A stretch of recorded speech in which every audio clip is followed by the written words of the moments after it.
Salut mes sportifs et bienvenue sur ma chaîne Alex Levent. Aujourd'hui, j'ai envie de te parler de la principale erreur que les débutants font lorsqu'ils veulent prendre de la masse musculaire.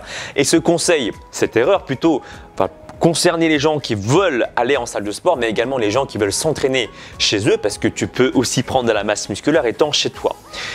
La principale erreur, venant directement au vif du sujet, c'est de faire des séries beaucoup trop lourdes au début. Les gens veulent charger directement très lourd dans l'espoir de prendre du muscle, alors que ça, c'est une grossière erreur.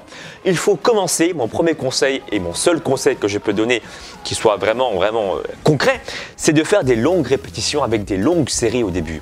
Pourquoi? Il y a plusieurs intérêts.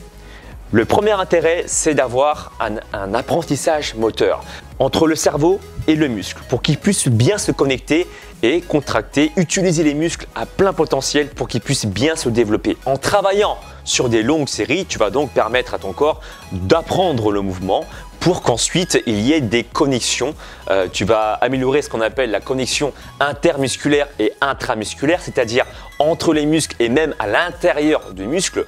Au début, quand tu es débutant, lorsque tu ne sais pas faire le mouvement, si tu veux, tu as des réflexes qui se mettent en place. Par exemple, quand tu fais du développé couché, il y a de fortes chances que tu peux ressentir le biceps travailler au lieu du triceps. Et ça, c'est la coordination justement intermusculaire.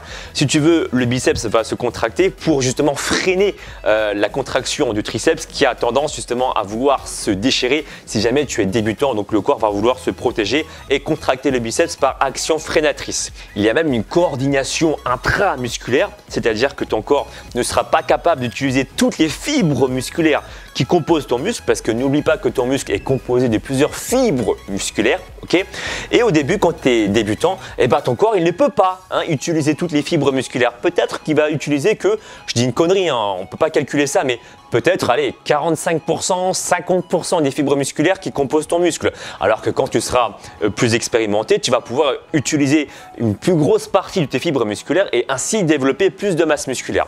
Mais avant tout ça, il faut avoir du coup une bonne synchronisation intermusculaire et intramusculaire. Et pour ça, il faut d'abord passer par de l'apprentissage moteur, et ça passe par des longues répétitions. On ne s'arrête pas là, il y a également un deuxième intérêt. Tu vas permettre à ton corps de ne pas se blesser dès le début. Beaucoup de gens veulent porter trop lourd et terminent avec des tendinites ou des douleurs musculaires à ne pas en finir, et puis du coup ils vont arrêter la musculation alors qu'ils ont commencé il y a à peine un mois. C'est dommage. Donc pour éviter ce cas de figure, moi je t'invite à faire des longues répétitions. Non seulement les tendons auront le temps de se muscler, parce que oui, les tendons ça se muscle aussi, mais beaucoup moins vite que le corps musculaire en lui-même, et c'est bien pour ça qu'il faut prendre son temps au début, ne pas charger trop lourd pour que les tendons s'habituent justement aux tensions musculaires. D'accord? Un autre conseil utile que je peux t'apporter, commence avec des exercices polyarticulaires, c'est-à-dire des exercices qui vont solliciter plusieurs articulations de ton corps et plusieurs muscles en même temps pour un seul et même exercice. Par exemple, les tractions, tirage vertical, tirage horizontal, les exercices de rowing, le soulevé de terre, le développé couché, etc., etc.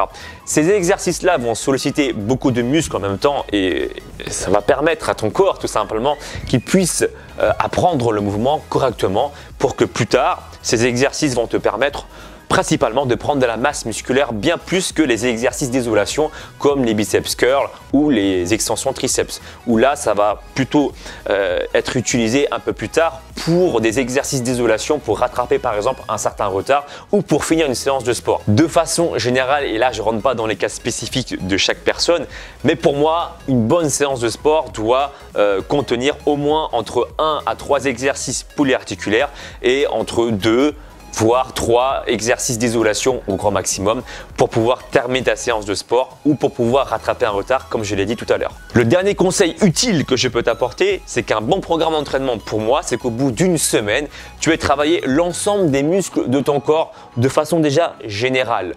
Après, il y a des coachs qui vont préférer travailler en split, d'autres qui vont préférer travailler directement en full body sur une séance complète.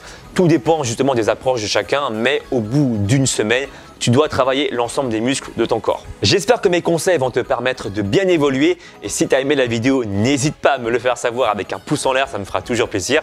N'hésite pas non plus à me suivre sur les réseaux sociaux Facebook, Instagram, Snapchat, Twitter, et puis moi je te dis à très bientôt.